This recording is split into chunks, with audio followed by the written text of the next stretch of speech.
When he gets out of Afghanistan and takes the soldiers, takes the soldiers out first.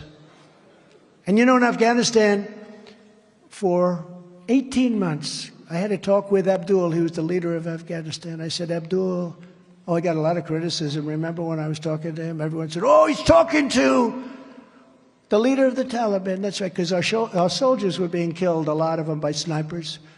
And I didn't want that. I don't want to deal with the problems, and I don't want to talk to the mothers and fathers, who I would speak to a lot. I don't want to talk to them and tell them their son was shot through the head from 2,000 yards away by a sharpshooter. They have very good sharpshooters. So I spoke to this man, his name was Abdul, and I said, Abdul, don't kill any more of our soldiers, because if you kill our soldiers, we're going to hit you harder than any country has ever been hit in the history of the world.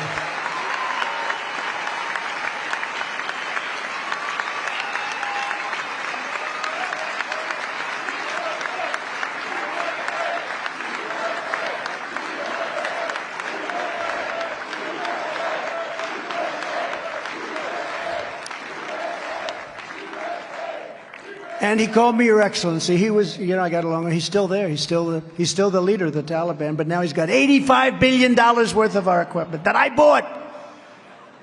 $85 billion. I said to General Milley, I want every piece of equipment. Sir, I think it would be cheaper to leave it behind, sir. That's when I lost faith. That, and when he didn't like me holding up a Bible in front of a church, I said, this guy's not with us. This is not a smart guy. But he didn't like it. I said, I want every single, because I was getting out of, but I would have kept Bagram, because Bagram's 1 hour away from where China, forget about Afghanistan, where China makes its nuclear weapons. 1 hour away. The biggest, most powerful runways in the world. We built it many years ago for tens of billions of dollars. And we gave it away one night. We just left the lights on. We did leave the dogs behind. Everyone says, oh, did they take the dogs? Because they're dog lovers, right?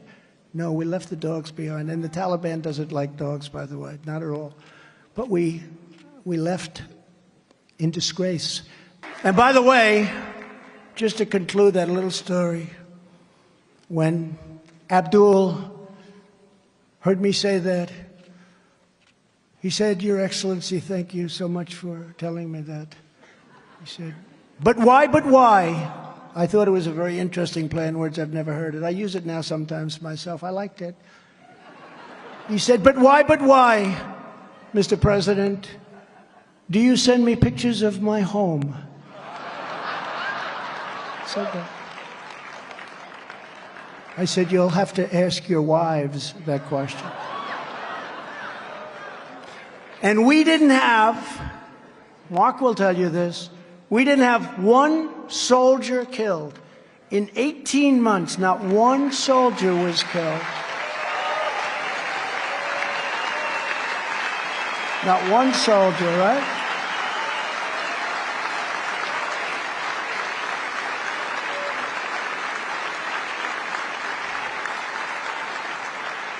In fact, it was so good that the media didn't mind that I called. I took a lot of heat, tremendous heat. Why do you call him?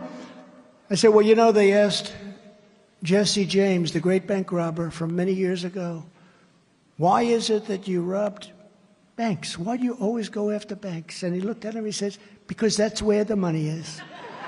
Well, I spoke to Abdul because that's where the problem was. But we went 18 months until that horrible day when we lost 13 soldiers. And the thing that nobody ever talks about, we lost 13, we lost $85 billion worth of the greatest military equipment in the world. Goggles, night goggles that are so good, so sophisticated, better than anything we have. Brand new, never even taken out of the box. And the Afghans, and they're actually very good. The Taliban are good fighters. Afghan, because it's really very much the same thing, frankly. They didn't fight good for us, but they fought good for themselves, and they took a lot of money from us. I asked General Mattis, I said, we got to get out of there. They've been there for 20 years. We got to get out of there. Sir, they're fighting for their country, sir. I said, that's right. I guess they are. Then about 2 days later, I was thinking about it. I said, I don't know why. Because, we had more blue on green, green on blue, where they'd get their gun and then they'd shoot our master sergeants and our sergeants that are training them. I said, why are they fighting for us if we've never had this problem to the extent that we had it?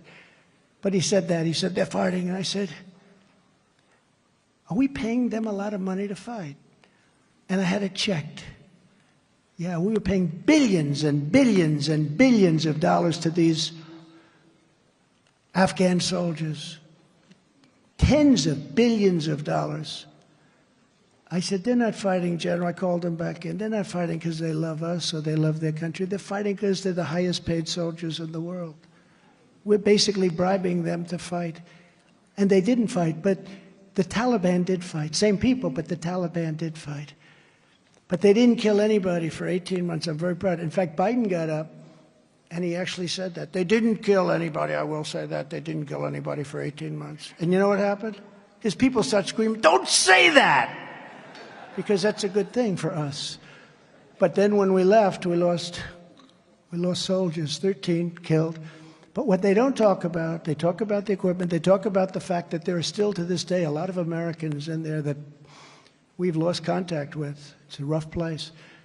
But they don't talk about the fact that many of these soldiers were absolutely destroyed. Destroyed. They lost their arms. They lost their legs, they had their face blown off, and they were absolutely destroyed. And they don't talk about that.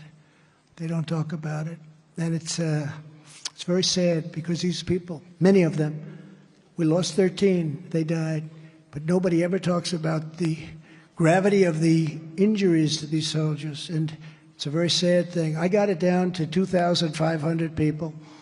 I was the one that got it down, but we were going to get out with dignity, with strength. We were going to be respected and admired.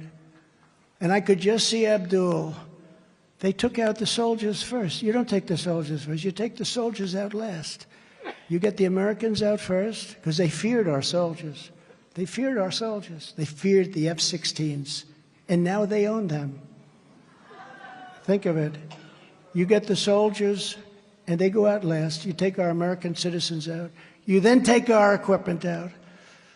And Millie said to me, sir, it's cheaper to leave the equipment than it is to take it out. I said, let me ask you, General, so we have a plane that costs $100 million brand new. You want to leave? Yes, sir, it's cheaper, sir. I thought he was, another April Fool's deal, right? I said, no, General, you fill it up with a tank of jet fuel. You fly it back home, or at a minimum, you fly it into Pakistan or some semi-friendly country, and you take it from there, right? No, sir. I actually told them I want the tents. The tents, they're big canvas, incredible tents with the. I want every piece of steel. I want every screw. I want every nut. I want every bolt. I want every tractor. I want every Jeep. You know what they did? They left 700,000 rifles and guns. 700,000. They left 70,000 vehicles, 70,000, many of them brand new, many of them armor-plated, where they have 6 inches of steel in the bottom. Cost you millions of dollars to build. And they left that all behind. There's not a car company, used car lot, new car lot, anywhere in the world that would have 70,000 vehicles. I said to a friend of mine who's one of the Arrigo in Florida, great guy. I said, how many cars? I think he's like the biggest in Florida. They did very well, thank you.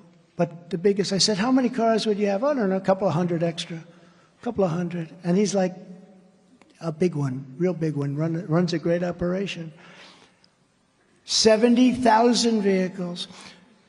So now I read the other day that the Taliban, that Afghanistan, is the second largest seller of arms anywhere in the world because they're selling everything that we gave them.